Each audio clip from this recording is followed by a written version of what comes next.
Yes, ready for my we're show. on. The mic is live, Mr. Reagan. Thank you for having me here, and thank you, Eugene, for orchestrating this. I should begin with a word about the shirt. This was a gift from a dear friend, knowing that I was going to be here addressing this august body this evening. And I was very thoughtful of her. I was very grateful. I like the shirt. It glows in the dark, apparently, so maybe later we can turn off the lights and I'll run around. But I did say to her, and I said, thank you very much, it's a lovely gift, but couldn't you get me a Star Trek shirt? Now, I'm not one of these guys who would Star Wars versus Star Trek, although I think Star Trek is infinitely superior. Well, apples and oranges. I like both. And I'm not a Marvel versus DC guy. I like both, and Marvel's certainly making better movies, Mr. DC. But maybe that'll change on Friday with the Man of Steel, which looks very interesting. So, where shall we begin? Where do I begin to tell a story of how great a love can be? Who knows what that's from? Begin at the beginning. And when you reach the end, it's a very good place to start. Actually, in this book, now you'll excuse me. I have to put on my spectacles. These are not my reading glasses.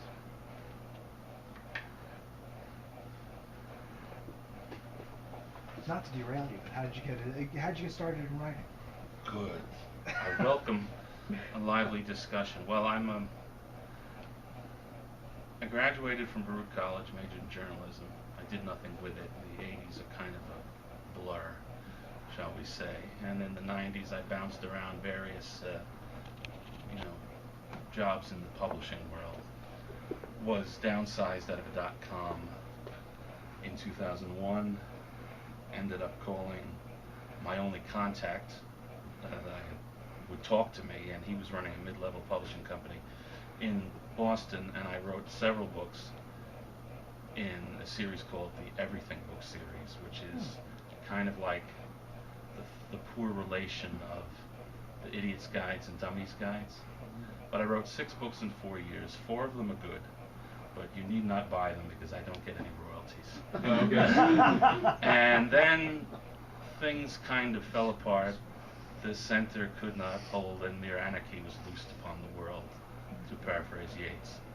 And I've been working my way back to polite society, as Eugene said, and I have managed to crank out a novel called The Little SISTAH. Does anybody know how crassly commercial that title is? And how it's clearly a marketing thing. Not particularly. Okay, oh good. I shouldn't say anything. We are staring cluelessly at you because it's not the kind of title that any books that we normally read. I'll tell you that Raymond Chandler wrote a novel in the 1940s called The Little Sister, which was featuring Philip Marlowe. And this plot does not bear any resemblance to that plot, but trying to be a savvy marketing guy, and people who are mystery fans, although this is technically a thriller, not a mystery, will see The Little SISTAH and say, oh, he's making an homage to Chandler. So that's that. So this story is, I have a disclaimer that says this is a work of fiction, and any resemblance to anybody is entirely coincidental and unintentional. So I'll stand by that in the court of law. But between friends, there are large autobiographical passages to it, except for the murder and killing. That's good. So far. So it's about, well, I live in Jersey City. It is about, the story opens with a fat 50-year-old man living in the inner city section of Jersey City on Social Security disability. I am a fat 51-year-old man living in Jersey City under similar conditions. What? No resemblance at all. It's a work of fiction. Yeah, you should sue yourself. I wouldn't get any money. 50 points of similarity. So I pitched an idea several years ago for a nonfiction book about a guy who was in similar straits. Me, it's a nonfiction book, who finds, you know, he loses his job in middle age, he sinks into despair, and he finds redemption and salvation by taking in 2 stray cats, which is true. That actually happened. Nobody was interested in the publishing world.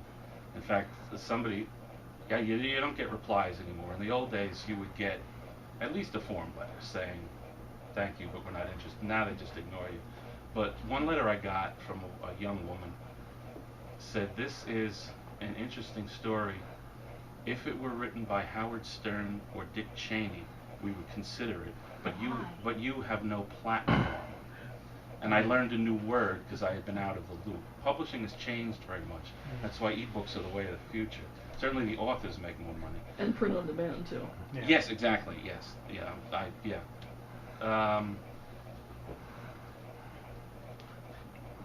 That was the craziest email I've ever received. Howard Stern and Dick Cheney would not be unlikely to find themselves broke and destitute and living in the ghetto and taking in 2 stray cats. I wish. Especially Cheney. I really wish he'd find himself broke. Well, that undisclosed location has to be somewhere. Yeah, that's true. Yes. For all you know, it's the ghettos of Oh, there you go. So, when that was not well received by